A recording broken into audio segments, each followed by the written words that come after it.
नमस्कार. तुम्ही जर रजिस्ट्रेशन केलेलं असेल, तर सध्या डॉक्युमेंट व्हेरिफिकेशन सुरू झालेलं आहे आणि याची माहिती तुम्हाला असायला पाहिजे. सी-ई-टी सेलनं नोटीस नंबर 3 मध्ये सुद्धा दिलेलं होतं, की यावर्षी डॉक्युमेंट व्हेरिफिकेशन हे कशा पद्धतीनं होणार आहे.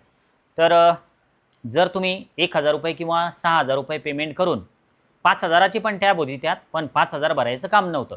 1000 किंवा 6000 हे भरून जर तुम्ही डॉक्युमेंट्स अपलोड केलेले असतील, तर आता तुम्हाला थोडं अलर्ट व्हायचं आहे.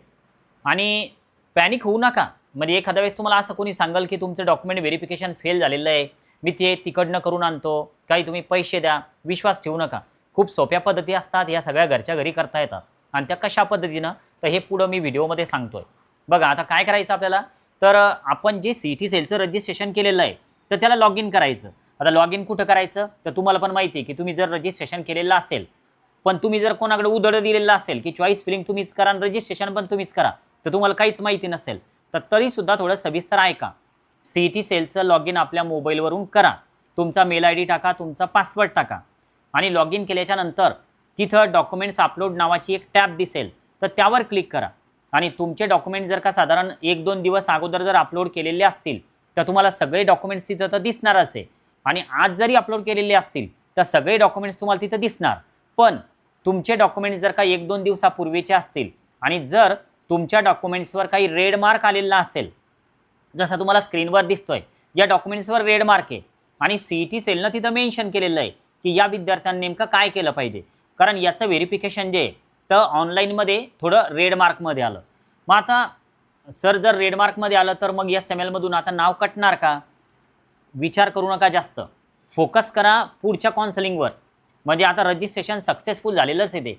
फक्त आता कॉलेज कसे टाकायचे त्यामध्ये काही चूक व्हायला नको. कारण हे जे व्हेरिफिकेशन आहे तर हे ऑनलाईन आहे. अजून आपल्याला फिजिकल व्हेरिफिकेशन जे आहे, तर ते कॉलेज मिळाल्याच्या नंतर होत असते. तर त्यामुळे तुमचे काय डॉक्युमेंट्स तिथे रेड मार्कमध्ये आलेले आहे, तर ते एकदा सविस्तर चेक करा. म्हणजे कुठं तुमचं स्पेलिंग मिस्टेक होतं का डॉक्युमेंट्समध्ये? किंवा मग तुम्ही ब्लर डॉक्युमेंट्स अपलोड केलेलं होतं का? किंवा मग तुम्ही डायरेक्ट फोटो काढला ब्लॅक अँड व्हाईट आणि तोच अपलोड केला आहे का? तर हे सगळं चेक करा आणि हे रेक्टिफाय करणं खूप सोपं आहे. याला काही असं तुम्हाला लगेच जवळच्या कॉम्प्युटर सेंटरवर जायचं का काय करायचं हा पण विषय नाही. घरबसल्या तुम्ही हे सगळे कामं करू शकता. फक्त थोडं काळजीपूर्वक करा. जर समजा सी-ई-टी सेलनं तुम्हाला रेड मार्कमध्ये दिलेलं असेल, की सेल्फ अटेस्टेड करा, तर तुम्हाला ते सेल्फ अटेस्टेड करायचं आणि ते डॉक्युमेंट्स पुन्हा तिथं रिअपलोड करायचं. जर सी-ई-टी सेलनं तुम्हाला असं दिलेलं असेल, की अपलोड ओरिजिनल डॉक्युमेंट्स, तर याचा अर्थ काय? की तुमचं डॉक्युमेंट्स हे ओरिजिनल नव्हतं. तुम्ही एकतर झेरॉक्स अपलोड केली किंवा त्या ओरिजिनल डॉक्युमेंट्सचा फोटो काढताना तुम्ही तो क्लिक करताना कुठेतरी ब्लॅक अँड व्हाईट क्लिक केला. तर त्यामुळे ते ओरिजिनल दिसून नाही राहिलं. तर या सगळ्या गोष्टी करत असताना तुम्ही घरच्या घरी हे सगळे कामं करू शकता. पण या दरम्यान जर जास्त पॅनिक होऊन तुम्ही जर का जास्त कॉल करत बसले कोणाला, तर याचा फायदा कोणी पण घेऊ शकतं, की मी हे तुमचं रिजेक्ट होणार आहे, मी तुमचं हे करून आणतो. विश्वास ठेवू नका. घरच्या घरी हे सगळे कामं करा. नवीन असाल तर जिजाऊ अकॅडमीला सबस्क्राईब करा. थांबूया. ओके. बाय.